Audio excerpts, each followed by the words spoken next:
ఇటీవల తీవ్ర భూకంపంతో అతలాకుతలమైన మయన్మార్లో సహాయక చర్యలు కొనసాగుతున్నాయి. ముఖ్యంగా మాండలే, నేపిడాలో రెస్క్యూ సిబ్బంది ముమ్మరంగా శోధిస్తున్నారు. సహాయక చర్యల కోసం ఇప్పటికే ఆపరేషన్ బ్రహ్మను ప్రారంభించిన భారత్ మరింత సహాయాన్ని అందిస్తోంది. రెస్క్యూ ఆపరేషన్ కోసం 4 కాళ్లుండే రోబోటిక్స్ మ్యూల్స్ను, నానో డ్రోన్లను పంపింది. వీటితో శిథిలాల కింద వెతుకుతున్నారు. సిబ్బంది వెళ్లలేని చోటుకి వీటిని పంపి గాలిస్తున్నారు.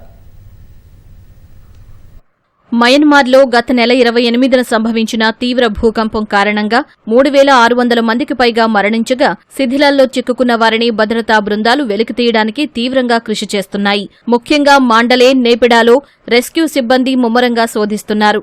సహాయక చర్యల్లో భాగంగా ఇప్పటికే ఆపరేషన్ బ్రహ్మను ప్రారంభించిన భారత్ మయన్మార్కు మరింత సాయాన్ని అందిస్తోంది. రెస్క్యూ ఆపరేషన్ కోసం భారత ఆర్మీకి చెందిన సిబ్బంది అధునాతన సామగ్రిని వినియోగిస్తున్నారు. 4 కాళ్లుండే రోబోటిక్స్ మ్యూల్స్తో శిథిలాల కింద వెతుకుతున్నారు. నానో డ్రోన్లతోనూ అణువణువు గాలిస్తున్నారు. సిబ్బంది వెళ్లలేని చోటికి వీటిని పంపి గాలిస్తున్నారు.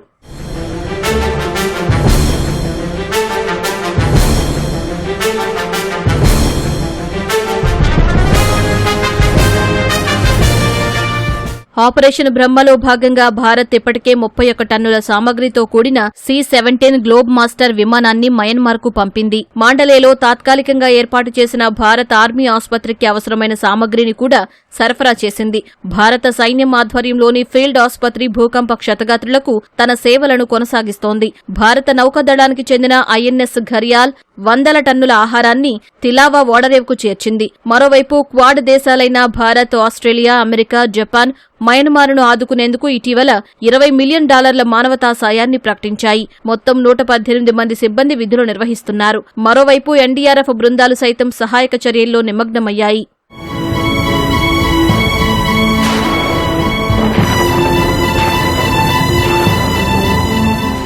గత నెల 28న రెక్టార్ స్కేలుపై 7.7 తీవ్రతతో సంభవించిన భూకంపం దెబ్బకు మయన్మార్ పూర్తిగా అతలాకుతలమైంది. ఈ క్రమంలో ఆ దేశానికి సాయం చేసేందుకు ప్రపంచ దేశాలు ముందుకొచ్చాయి. ఇటీవల బిమ్స్టెక్ సదస్సు సందర్భంగా థాయిలాండ్కు వెళ్లిన ప్రధాని మోదీ మయన్మార్లోని ప్రజలను ఆదుకునేందుకు భారత్ తరపున అన్ని విధాలా సాయం చేస్తామని బర్మా సైనిక ప్రభుత్వ అధినేత జనరల్ మిన్ ఆంగ్కు హామీ ఇచ్చారు.